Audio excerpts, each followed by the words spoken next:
আল্লাহ পাক বললেন, না, তুমি সবচেয়ে বেশি জ্ঞানী মানুষ নও। মূসা আলাইহিস সালামের উপরে কি নাযিল হয়েছিল? তাওরাত। আল্লাহ পাক তার সাথে কথা বলেন নাই? বলেছিলেন? তুর পাহাড়ে তিনি আগুন দেখেছিলেন, আল্লাহ পাক কথা বলেছিলেন না? কালিমুল্লাহ বলা হয়। মূসা আলাইহিস সালামকে বিশাল একটা গোত্রের দায়িত্ব দেওয়া হয়েছিল, বনু ইসরাইল। এবং কোরআন খুললে আপনি প্রত্যেকটা জায়গায় দেখবেন মুসা আর ফেরাউন, মুসা আর ফেরাউন, তাই নয় কি? এত বড় একজন জলিল এবং কাদের নবী, আল্লাহ পাক তাকে বলছেন, না, তুমি সবচেয়ে জ্ঞানী মানুষ নও। তিনি প্রশ্ন করছেন, তাহলে কে সেই জ্ঞানী মানুষ? মাহফিল অ্যাপ, একজন মুসলিম হিসেবে মাহফিল অ্যাপ ব্যবহার করা আমাদের ইমানি দায়িত্ব। তিনি অস্থির হয়ে যাচ্ছেন, আল্লাহ, আমি তার সাথে দেখা করতে চাই, I want to meet him, আমি তার সাথে দেখা করতে চাই।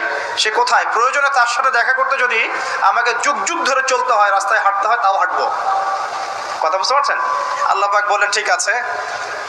মাজমাউল বাহরাইন, দুই সাগরের মিলন স্থল বলে একটা কথা আছে। মাজমাউল বাহরাইন, দুই সমুদ্র যেখানে মিলে গেছে, সেখানে তুমি আমার ওই বান্দাকে পাবে।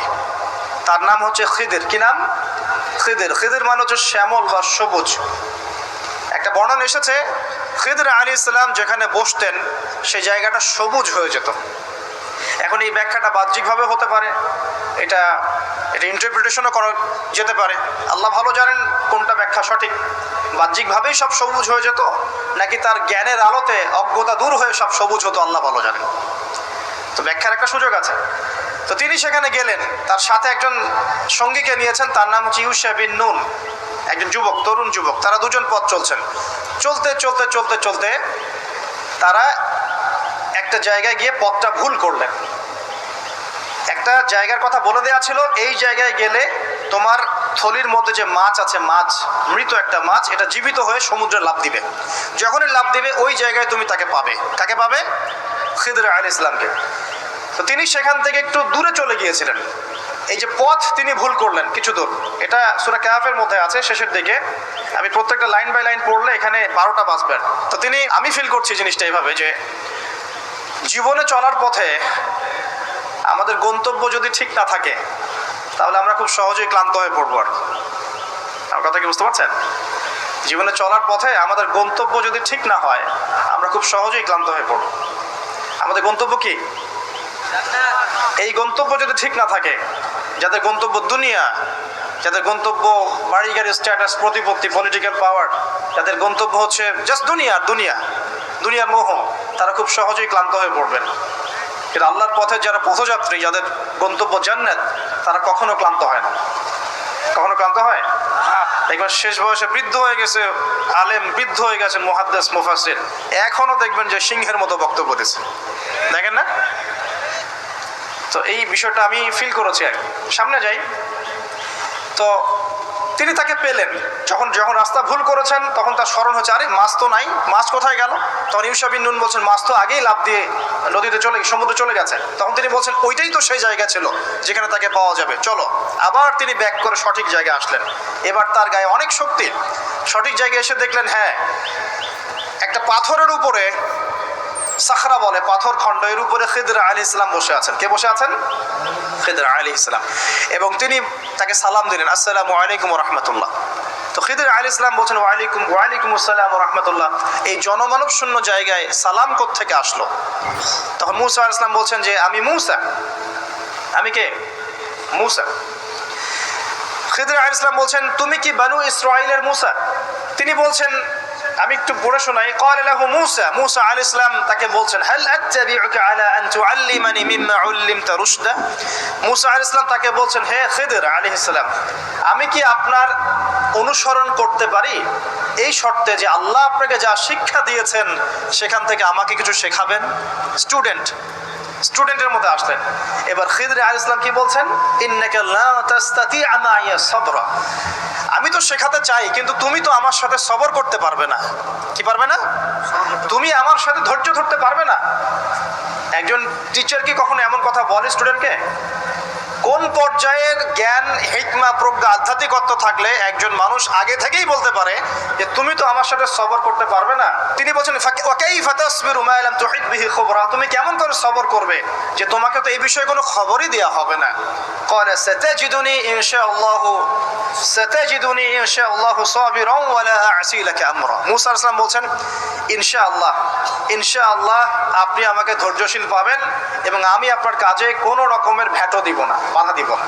আপনি করেন যা ইচ্ছা, আমি আপনার কাজে কোনো বাধা দিব না। আচ্ছা, এবার তারা চলতে লাগলেন। ওকে, তিনি বললেন ক্বালা ফাইন তাবা'তানি ফালা তাসআলনি আন শাই। খিদর আলাইহিস সালাম বলছেন তুমি যদি আমাকে ফলো করতেই চাও তাহলে আমাকে কোনো প্রশ্ন করতে পারবে না, আমি যা করব চুপচাপ দেখতে হবে, পরে আমি তোমাকে জানিয়ে দেব, কিন্তু তোমার কোনো প্রশ্ন করা চলবে না। এমন কোনো টিচার দেখেছেন ছাত্রকে বলে প্রশ্ন করতে পারবে না, যা পড়াচ্ছি পড়ো, যা বোঝাচ্ছি বুঝো, যেমনে চালাচ্ছি চলো।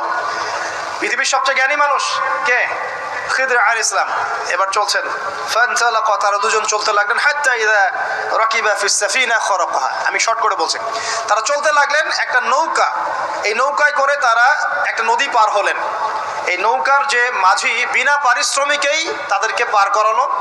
কিনারায় যাওয়ার আগেই খিদর আলাইহিস সালাম নৌকার তলদেশটা ফুটা করে ফেললেন। কাজটা কি ঠিক হলো? বিনামূল্যে একজন আমাকে সার্ভিস দিল এবং খিদর আলাইহিস সালাম তার তলদেশ ফুটা করে ফেললেন। মুসা আলাইহিস সালাম এবার দেখে বলছেন যে আপনি এটা কি করলেন? লাকাদ জি'তা শাইআন ইমরা, আপনি একটা জঘন্য কাজ করে ফেললেন। যারা আমাদের এত উপকার করলো আপনি তার তলদেশ ফুটা করে ফেললেন। এবার খিদর আলাইহিস সালাম বলছেন আমি তো বলেছিলাম, আলাম আকুল লাক, আমি তোমাকে কি বলি নাই, ইন্নাকা লা তাসতাতি'আ মা'ইয়া সাবরা, তুমি আমার সাথে সবর করতে পারবে না। এবার মুসা আলাইহিস সালাম বলছেন যে ঠিক আছে, লা তুআখিযনি বিমা নাসিত ওয়া লা তুরহিকনি মিন আমরি উসরা, আমি যেটা ভুলে গিয়েছিলাম এই বিষয়ে আমাকে আর পাকড়াও করেন না, এরপর থেকে আমি আর কোনো সমস্যা করব না ইনশাআল্লাহ। ঠিক আছে। আবার তারা চললেন, চলতে পথে এবার একটা বালকের দেখা, ছোট্ট। ফানতালাকা হাত্তা ইযা লাকিয়া গুলামান ফাকাতালাহ, এবার তারা চলতে গিয়ে একটা গোলাম, মানে কি ছোট বালককে গোলাম বলে না, জান্নাতে গিলমান থাকবে না ছোট ছোট বাচ্চারা, গোলাম, তাকে ডেকে নিয়ে এসে খিদর আলাইহিস সালাম, এটা তো নৌকা ফুটা করাকেই তিনি চ্যালেঞ্জ করলেন, এবার তো বাচ্চাকে ফুটা করে ফেলেছে। এবার তিনি বলছেন যে সুবহানাল্লাহ, ক্বালা আকাতালতা নাফসান যাকিয়াতান বিগায়রি নাফস লাকাদ জি'তা শাইআন নুকরা, আপনি নিষ্পাপ একটা নিষ্পাপ পবিত্র একটা বাচ্চাকে এভাবে হত্যা করে ফেললেন, আপনি তো একটা জঘন্য অপরাধ করে ফেললেন। কে বলছেন এই কথা? মুসা আলাইহিস সালাম।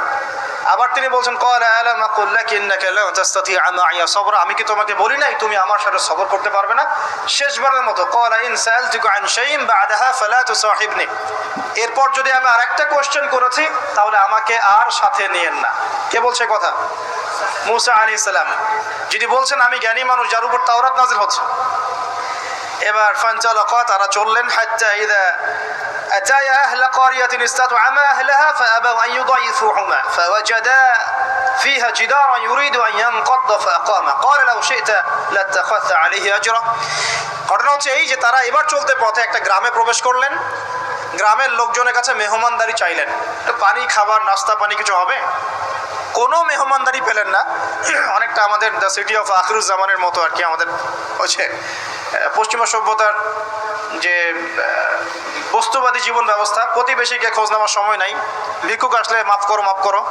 আচ্ছা না, এখন কি মানুষের উপকার করতে খুব বেশি পছন্দ করে? সত্যি কথা বলেন দেখে, বেশিরভাগ মানুষই কি এখন মানুষের উপকার করতে পছন্দ করে? বরং বাসায় মেহমান আসলে মানুষ বিরক্ত হয়। বাসায় মেহমান আসলে কি হয়? মানুষ বিরক্ত হয়, মুখে না বললেও মনে মনে বিরক্ত হচ্ছে, কবে যাবে। বাসায় গেলে জিজ্ঞাসা করে খেয়ে আসছেন না, গিয়ে খাবেন, জিজ্ঞেস করে না? তো মানুষ কিন্তু এখন বস্তুবাদী। এই যে গ্রামটা ছিল এমনই হয়তো বা, সেই গ্রামের মানুষ খাবার দিচ্ছে না, সিম্পল একটা মানে একটা সৌজন্যবোধ যে খাবার পানিতে আপ্যায়ন করছে না। কিন্তু খিদর আলাইহিস সালাম দেখলেন ওই গ্রামের কোনো একটা বাসার একটা দেয়াল পড়ে গেছে, ধসে গেছে। এই দেয়ালটাকে তিনি নিজের হাতে পুরো নির্মাণ করে শক্ত একটা জায়গায় নিয়ে গেলেন। এটা দেখে মুসা আলাইহিস সালাম বলছেন আপনি চাইলে কিছু আজর বা প্রতিদান নিতে পারতেন, কিছু পারিশ্রমিক নিতে পারতেন, মেহমানদারি করলো না, কিছু পারিশ্রমিক নিলে আমরা কিছু কিনে খেতে পারতাম। তো এবার খিদর আলাইহিস সালাম বলেন হাদা ফিরাকু বাইনি ওয়া বাইনাক, এই হলো তোমার আর আমার মাঝের ফিরাক, মানে বিচ্ছেদ, এরপরে তোমার সাথে আমার আর পথ চলা হলো না। আমাদের নবী মুহাম্মদ সাল্লাল্লাহু আলাইহি ওয়াসাল্লাম বলেছিলেন হাদিসের মধ্যে, যদি সেদিন মুসা আলাইহিস সালাম এভাবে কাউন্টার প্রশ্নগুলো না করতেন অনেক জ্ঞান হয়তো শেখা যেত। কিন্তু এটা হলো না। প্রথমে যে বলেছেন খিদর আলাইহিস সালাম, ইন্নাকা লা তাস্তাতিআ মাইয়া সাবরা, তুমি আমার সাথে সবর করতে পারবে না, এটা কি ফলেছে না ফলে নাই? ফলেছে না ফলে নাই? আচ্ছা, এবার চলেন সামনে। তিনি বিচ্ছেদের আগে বলছেন, ঠিক আছে, যাওয়ার আগে আমি তোমাকে জানিয়ে দিব কি কারণে আমি এই কাজগুলো করেছি। এক নাম্বার, আমি যে নৌকাটা ফুটা করেছিলাম, আমি শর্ট করে বলছি, ওই নৌকা যদি ফুটা না করতাম তাহলে এই সমুদ্রের পিছনে একটা জলদস্যুদের দল ছিল, এরা ভালো ভালো নৌকাগুলোকে হাইজ্যাক করে, সিজ করে নেয়। এই নৌকা ফুটা আছে, এই নৌকা তারা নিবে না। বাহ্যিক চোখে মনে হচ্ছে যে আমি ওই ব্যক্তিদের ক্ষতি করেছি, কিন্তু আসলে আমি ওই ব্যক্তিদের কিন্তু উপকার করেছি প্রকৃত অর্থে। তুমি সেটা বুঝতে পারো নাই, কারণ তুমি বাইরের চোখ দিয়ে দেখেছো, আর আমি আল্লাহ পাকের মারেফত দিয়ে দেখেছি। কথা কি বুঝতে পারছেন?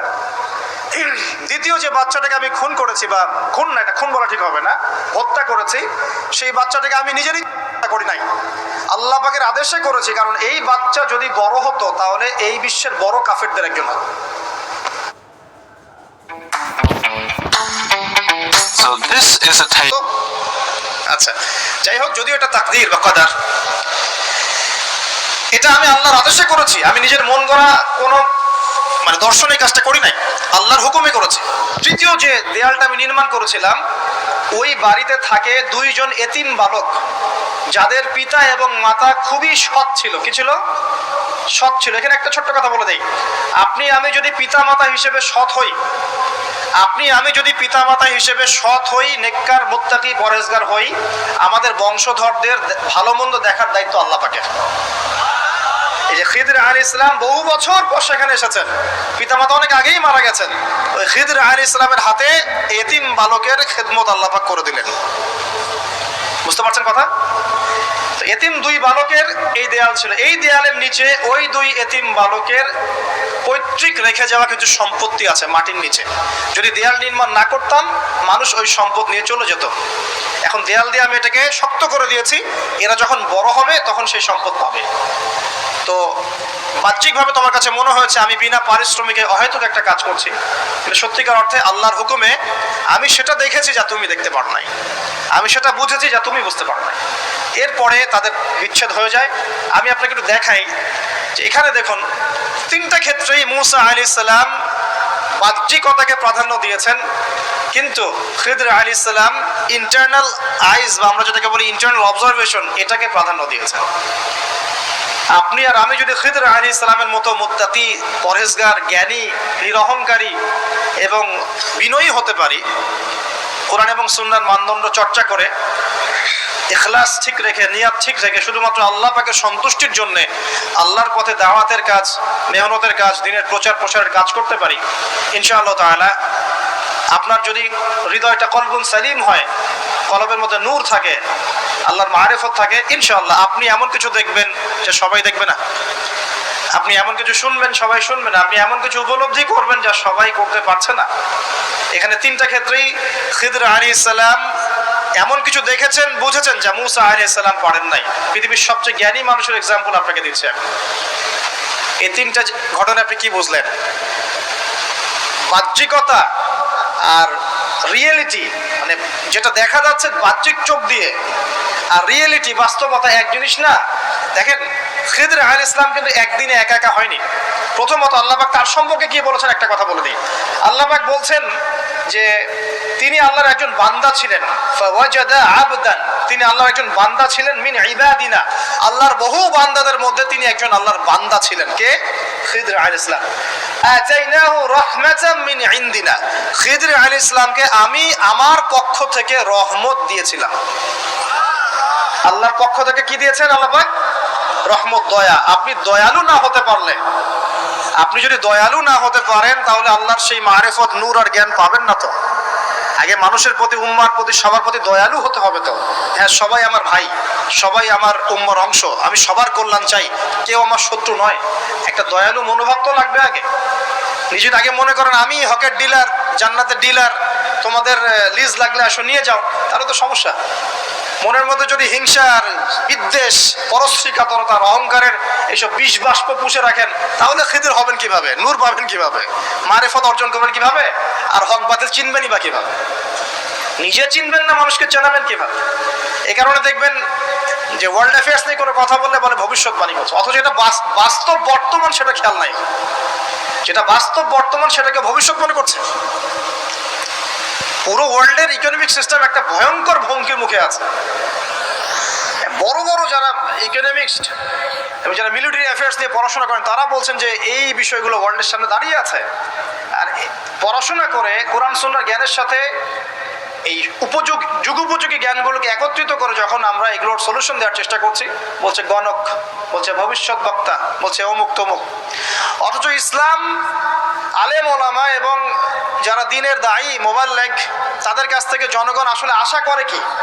আপনারা কি আমাদের কাছে শুধু এটাই আশা করেন ওয়াজ মাহফিলের এখানে বসবো, সুবহানাল্লাহ বলা শেখাবো, আলহামদুলিল্লাহ পড়লে কত নেকি হয় এটাই শেখাবো? হ্যাঁ, মাসলা মাসাইল গুলো শেখাবে, এতটুকুই যথেষ্ট। হাত বাঁধবেন কোথায়, রফুল ইয়াদান করবেন কি করবেন না, আমিন জোরে নাচতে, এগুলো নিয়েই কথা বলবো খালি? আমরা কি খালি এই আধ্যাত্মিকত্বের বিষয়গুলোই, ইবাদত বন্দিকের জীবনের কথাগুলোই বলবো? ইসলামে কি ইকোনমিক কোনো সেকশন নাই? ইসলামে কি পলিটিক্স নাই? ইসলামে কি জিও পলিটিক্স নাই?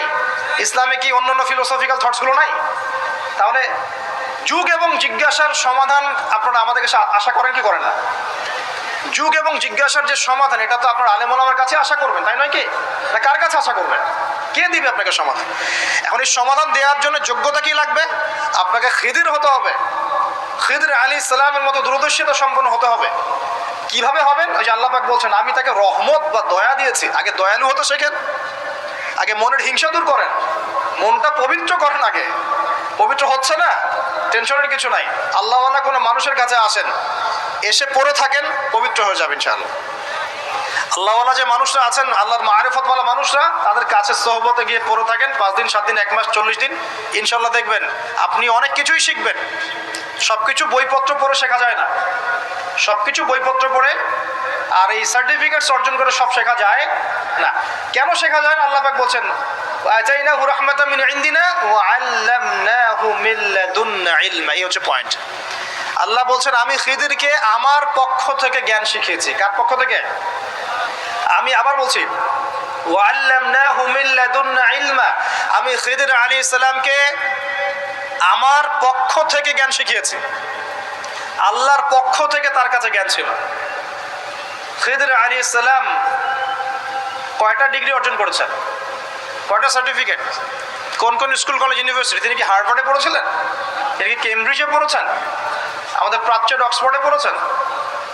তো এখানে পড়েও খিদির হতে পারছি না কেন? তাহলে সমস্যা কোথায়?